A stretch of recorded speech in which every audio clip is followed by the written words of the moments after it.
So it should be good once we go to tweet and the way we go. So I'll tell you where we are exactly in this when I eventually see what happens. No, we're completely live. So anyway, good evening. Welcome along to the Tuesday Club. This, of course, is not the Tuesday Club. It's just the club, and this is me opening the pod all over again in the exact same manner as before. Link to yeah. The club is brought to you in association with Redsbet and their betting site tailor-made for Liverpool supporters. Redsbet aims to share half of their profits with Liverpool supporters and fan causes. So no matter what, the fans end up a winner. Check out the odds on redsbet.com or download the Redsbet app. Share the glory and gamble responsibly. Now, lads, Neil has opened us there on the main link, and Neil has me back on the host link here at the moment. But tonight we're going to be talking about the international break, just in case you didn't realise. There's no football on again this weekend, and they've stopped it for absolutely no fucking reason whatsoever. It's the UEFA Nations League. Who cares? Everyone's playing everyone again. It's like England have played Croatia 15 times literally, in the last 12 months. Honest to God, at this stage, what's going on? Literally no one cares.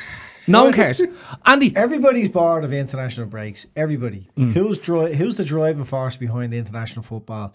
Because people don't want that international football anymore, and their response to that has been extra international breaks. 3 international breaks within the first 12 Premier League games. It's bonkers. Well, is it like a case of shut up giving out about international football, or you'll just have loads and loads and loads of breaks until you stop? And then, it's just incredible. Sick of it. It's literally a waste of time and money for everyone at this stage. It's crap. Yeah.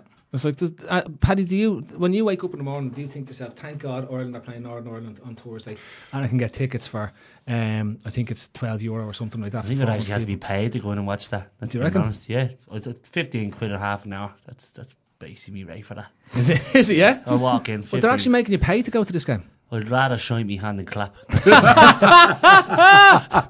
Just putting it out there.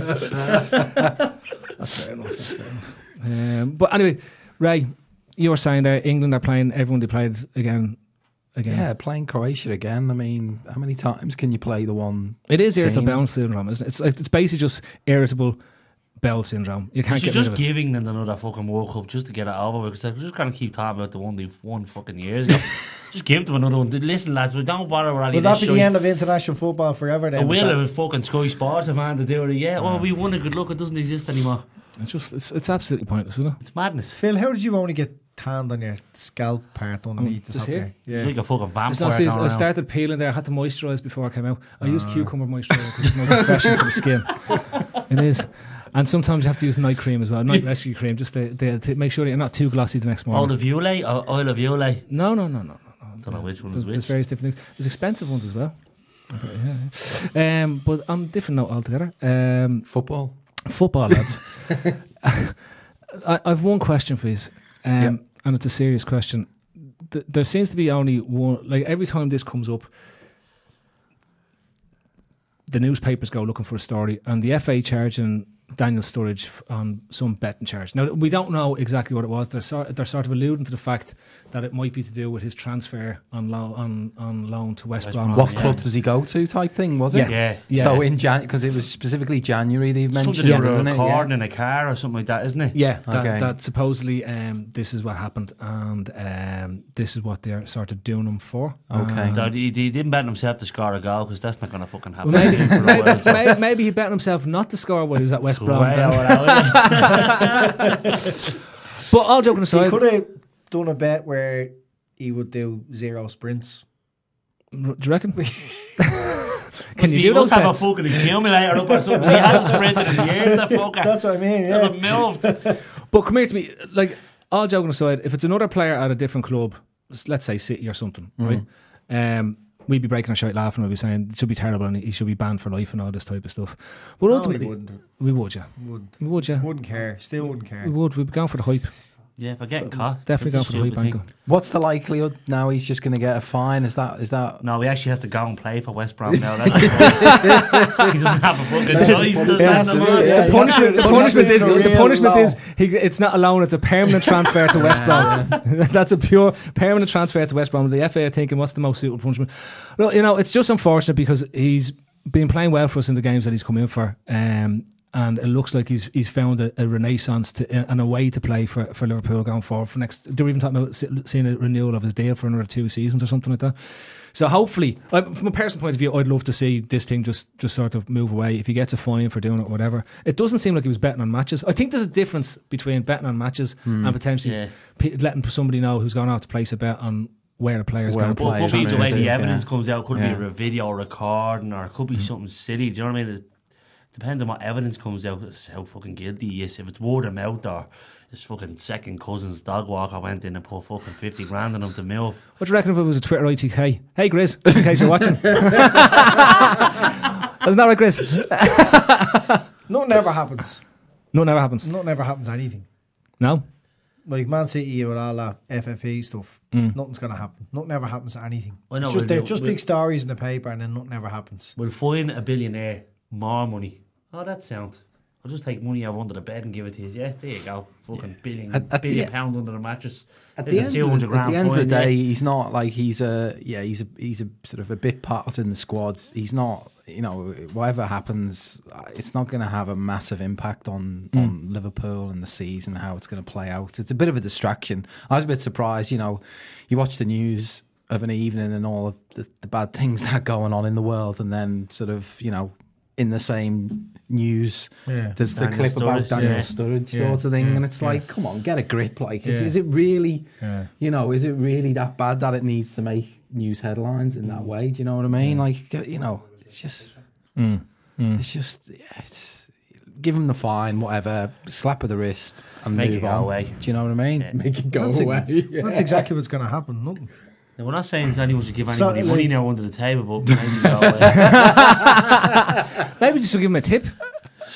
We give you a good tip. If you can make this go away, we give you a certainty for Aintree or something like that. If you were to score in the next 2 games consistently, then it might go away. But tell us if you're starting or not. I'm gonna put a few. Well, can I ask? All joking aside, there's been so many betting scandals down the years. Didn't Joey Barton was done for betting as well, or betting on a game or something? No, but basically ended his career though, didn't it? Yeah, it did end his career. It did, but this is my point. Yeah, like these type of things can snowball. Yeah, and can go to or accumulate. So what do you mean? It depends on what time of year it is. Neil's got a question, have you? Just a bit of research here. Apparently the fine is going to be less than the payout, so it doesn't really matter. Oh, right. So they have that's live off the Grizz chain. The fine is going to be less than the payout, so the it's X-Grizz chain. Yeah, the X-Grizz chain. X-Grizz is the likelihood. I didn't know that's what XG meant. Yeah. No. This is for transfers. X-Grizz. It's the likelihood of a transfer thing happening. So if you have 100 X-Grizz, right, it's not happening, right? Okay. Whereas if you get 0.1 X-Grizz, it's definitely happening. Okay. Well, it's a bit like golf. Right. So this Fekir stuff is X-Grizz off the scale, is it? At the moment, it's 1,000 X-Grizz for Fekir to happen this side of Christmas. It is. Andy, you've got your nose in the pie when it comes to the ITKs. That's the point. Yeah, I've heard it's happening. All right. Yeah. Who? What? Who's happening? Fekir. Yeah, happening. Do we think though it could happen? No. Doesn't matter. Fekir, who would you rather? Which Dembele now? Dembele's a bit naughty, isn't he? Who's Mane Dembele? Bit of a messer. He seems to be. He fall out with Klopp. Yeah, and he seems to be a bit above a station, doesn't he? Yeah. He does seem to be a bit above a station when it comes to it. And to me anyway, I definitely. If he goes for Ousmane Dembele, I think it tells us that there's a belief that Mane will leave within the next 2 seasons. Why is that? The lack of contract. He's got 2 years left to run on the deal. The way we recruit now, I could see us thinking ahead of time and lining up the replacement, having the replacement in for a season before Mane moves on. To bet him in, so it's not a case that you have to go out and find somebody at that stage. You're literally going in and you have your ready-made replacement already. Yeah, but we always do this when it comes to transfers, like that it has to mean someone's going out. Like we've got 3 players to play in the front 3, 4 basically. Sturridge. No, he is. Really, that's well, who's Sturridge, Sturridge kind of comes in to give Firmino a rest. Realistically, we have a front 3, and that's it. Kevin Sullivan is saying we should go get the Memphis Depay. Yeah. Oh, yeah, that was Reyes' head again. I don't know. He was another messer. He seems to be pissed off at United. He might be the type of player to come in and really walk his bollocks off just to really piss them off. Give it the 5 times and everything. He never really got a go, did he? At Old Trafford, did he? I thought he did. Don't know. But I like that type of needle is what we want. You know, I wonder if the Fekir thing's got more or less chance of happening depending on whether Lyon progress in the Champions League as well. It could do. Because, you know, they're in that group with City. They could still get through in second, and that might just tip the scales and say, well, you know, from a Lyon perspective, we'll keep him until the end of the season. Do you know what I mean? So that might come into play. Does he still want to move? Is he still vocal about the move? Or? What's he got left on the contract? Would it be 12 months in the summer? He's 6 months. I think he's out of contract in the summer. Because I think with Chamberlain out, I thought it was 18. And Chamberlain out and Keita not really getting going. I think the club is probably looking to bring in players. Like the rumour is Ramsey is a done deal to come in. So is there players like that the club are looking at? In the January window, yeah. Because Ramsey's a free agent at the end of the season, isn't he? So Arsenal are probably going to try and want to cash in on him before it runs They out. might try and do a kind of swap deal. Yeah, that kind of scenario again. Give him Sturridge, yeah. Yeah. Oxlade. Who could we package up? Who could we? Lallana to Arsenal would be a great move. Yeah. Markovic. And pretend he's Lallana. Yeah, just cut his hair. Yeah, just cut his hair into the same shape as Lallana. Yeah, that's Lallana. He's a little bit shorter, a little bit quicker, but he's Lallana Markovic. We could just give them both. Both of them. Yeah. Buy one, get one free. Yeah. Buy one, get one free. And here's Lallana Carrius just to seal the deal, just for the crack. I think they've got their own. I think they've got their own flappy German keeper. I don't think they need another flappy German keeper. Dexy, Matip, yeah, right. Do you know what you were laughing at, right?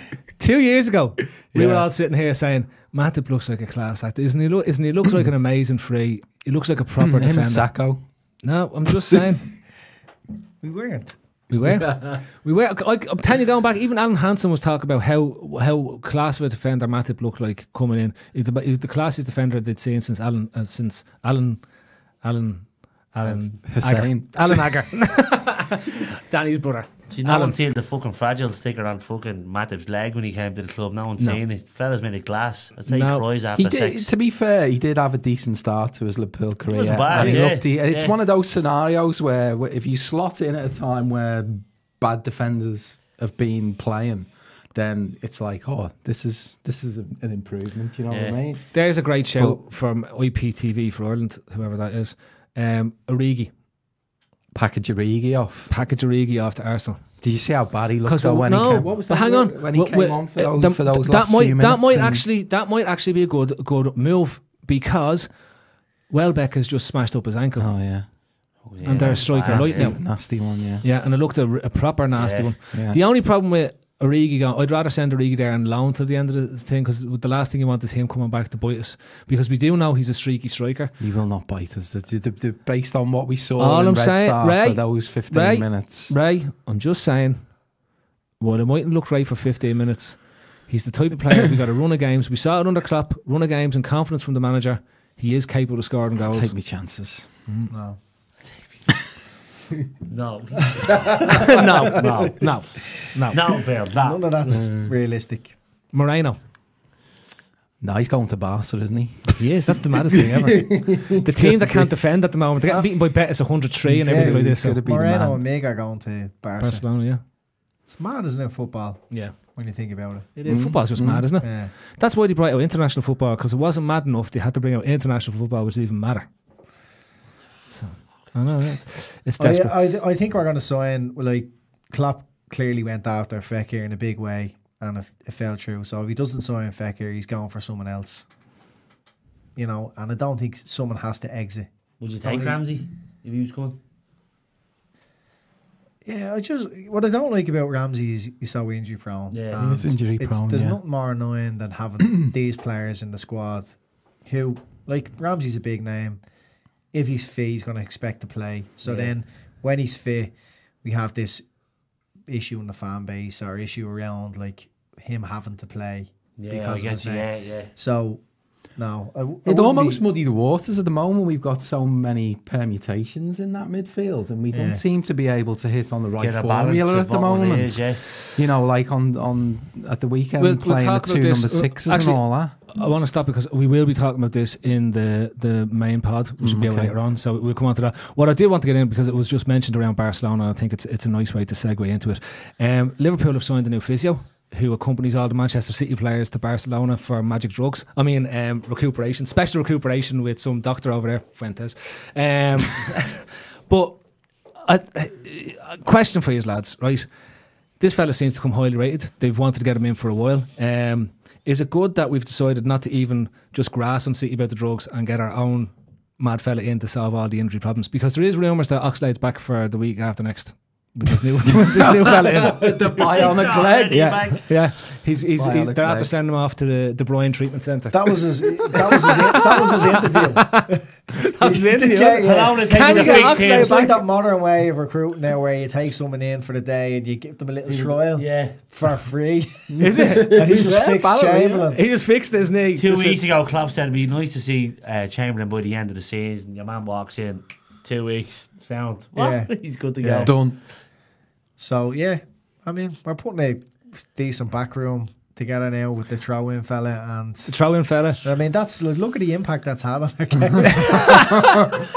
We nearly scored again from a throw-in on Sunday, didn't we?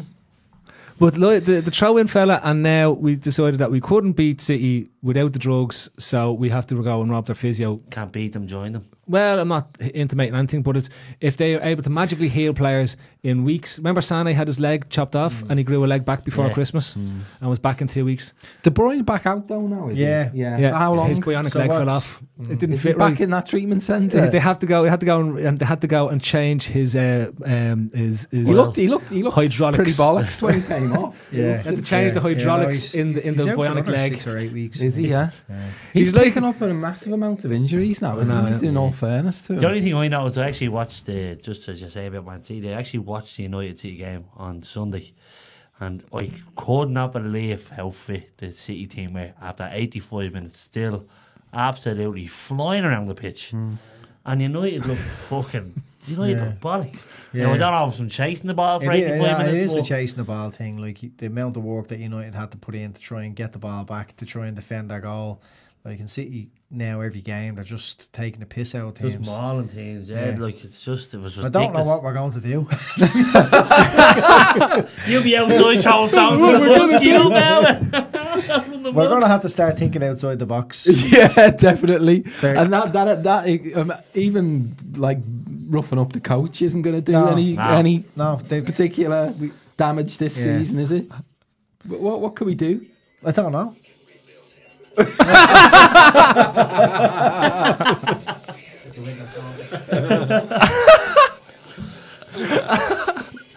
is, of course, Steve Austin, the $6 million man. Fucking hell. Oh, honestly. Legendary stuff. So we're getting the bionic man in for ourselves.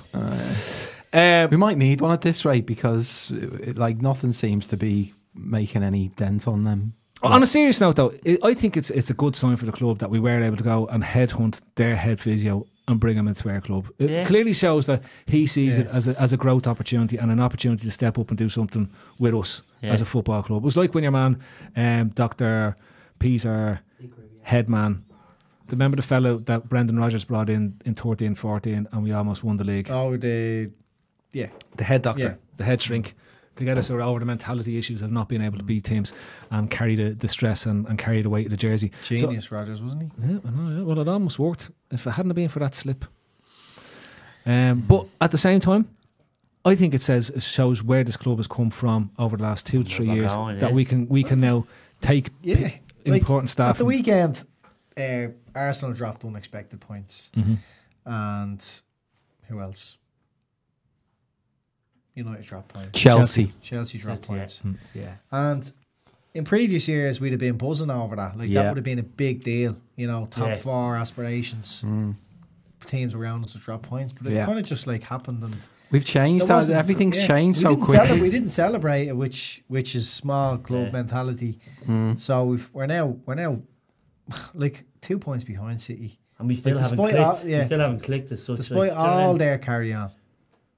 And all them conspiracies and all that. I mean, I only looked at the table earlier on just to see how far ahead we were of the 5th place team, kind of, because you feel like it's almost a given that we're going to be top 4 this season, don't you? You know what I mean? And the gap isn't actually that big. I think it's 6 points. 6 points to 3 places, but it's 6 points down to Arsenal. So, conceivably, we could have a mini collapse and still be in a 4th place battle, but you just don't feel like it's going to turn out that way, he says. Yeah. Now, I think the season's only going to pick up. Like, we know what that team's capable in terms of the performances. You know, a lot of fans are well pissed off, and like justifiably so. You know, you want to see the team playing better. But is it justifiable? I don't know how justifiable it is to be pissed off. Disappointed a bit, because we're not kind of leading the way when we've only dropped 6 points. Like, that's frustrating, but anyone who's pissed off needs to get a bit of a just to refresh. Like, the last day when I was on, I was asked to say, like, you know, are you happy or whatever? Like, how could you not be happy? Like, they're getting the 3 points, but it's just the longer it goes on, the less, the likelihood of you getting away with it starts to reduce. And when you come into like the Christmas period where there's loads of games and then you start mixing in cup games and everything together, and you have players tired and whatever else, that's when like we could find ourselves 6 or 8 points adrift of City, and then it's game over. Once we get that, once the gap opens up that much, is forget about it. The only way like we're gonna catch City is if they're looking over their shoulder. You've got 2 or 3 points. Just psychologically, they're like, fucking hell, fuck off Liverpool. Can't shrug us off, sort of thing. So I think we, if our performance levels do increase and we are blowing teams away, and I actually think it's only blow 2 teams away and next thing like they're back. The momentum's with us. That sort of football is a real confidence thing. By hitting the back of the net. I think we're kind of on the edge at the moment, particularly the fan base as well. Like we're always on the edge. Yeah, we are. We are always on the edge as a fan base. The next 6 games, we could be winning the league by 20 points, and still somebody will be on the edge about somebody getting injured or that the midfield is wrong and that it's over. Yeah. Trust me. The next 6 games, there's 4 aways, and those 4 aways are quite tricky aways. Probably Burnley being the one that isn't. But there's 3 teams that we've got to go away to. Yeah, but there's 5 international breaks. No, there's no international breaks. And there's 3 tricky aways. 3 African Cup of Nations. If you look at 2 City's Copa Americas. games, they're so much. It's such an easier block of games than we've got coming up. With the exception of they've got to go to Chelsea. But Ray, who isn't easy for City at this stage? Every team lies down for them. Yeah, they have that sense. I would argue we've got to go to Wolves and we've got to go to Bournemouth and we've got to go to Watford. I'd argue those 3 teams could potentially take. Well, Wolves already have. I'd argue those other 2 teams could potentially take something off City on a particular day. I would say to you, and we'll wrap on just a brief chat on this, right? I'll say to you, right? If we don't take maximum points for all those games, right? How on a level of X panic. And the level of X panic in the fan base, do you think it would be about 2.75 or would it be 3.86? On a scale of what? On the X panic scale. Expected panic. It depends what you like, what representation of the fan base you use. If you're using Twitter, like, it's nothing is real. Like, people will just invent reasons to be negative. So, as football fans that are reasonable and measured about how they see things, just there's no level. It's football. Like, you fucking drop points. Like, that's what happens. Like, for as long as you watch football, you drop points. So that's what we have to do, is just hope and believe that fucking City will eventually hit a bad patch. They didn't do it really last year, but you just have to, history of football. What boggles my brain is that we're fucking 2 points behind them. I mean, we're not playing that well. We're just grinding out results. Yeah, like we are. And Paddy, people are just fucking losing. Can I say something? We're not playing well enough. What ways you want us to play about Paddy, points at the board? Fuck off. Can I say something? And I think it's definitely worth thinking about this for all the fans that are listening, all 6 of them tonight. 5 of them are in this room. I think it's worth changing your mindset a bit. If a team keeps beating other teams, playing absolute hospital, she has the whole ward. That's it. TV. You need to That's get me into son. old folks' homes. Do you? target the grey generation, the golden generation. Don't like Better Call Saul. Yeah. Better call Andy. And we should get Massey's as the sponsors. Anyway, the question I want to put it to you, right? Actually, it's not the way City are winning games and trouncing teams that's relentless and horrible for the opposition teams and the one that gets into your head. It's the way we're beating teams. Fulham should have been 1-0 up, right? We score, we win 2-0, right? Teams look at that and they're thinking, bollocks. Even when they're playing badly in Anfield, they're picking up 3 points. Yeah. Right? The only points we've dropped this season have been to teams that we expect to be in the top 6. Yeah. Step back That's from that what for I a think is second. mad. That's what I don't understand. Like, we're fucking second, 2 points behind City, and we haven't played that well. We haven't. Probably, what was that? Southampton. People that was our best game. A good few have thrown out, and Floodie's even said, the City are like United. The teams are already beaten before they kick a ball. We are more like a United team than any team before. Scrappy goals, or whatever. We are more like a Fergie United team in the league winning seasons where they were muck for about 2/3 of the season. And what they were brilliant at was they put the run together from February onwards, right, where they'd nearly always go completely unbeaten in the league and win. What we're doing at the moment is doing what they always did. Horribly win games relentlessly.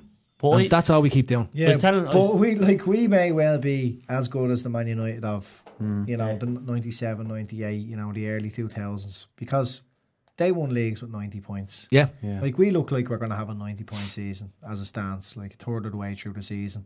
30 points. But these, this City team is just, hasn't been seen before. Like, I don't know what I do think the league has gone quite shit. Like, we don't even have teams down the bottom who can play bastard football and take points off. No. They can't even do that anymore. Yeah. And I actually think that, it actually detracts a little bit from your kind of viewing experience. Particularly, I don't watch City as much now because it's like a foregone conclusion. Do you know what I mean? I can't be bothered investing in those 90 minutes.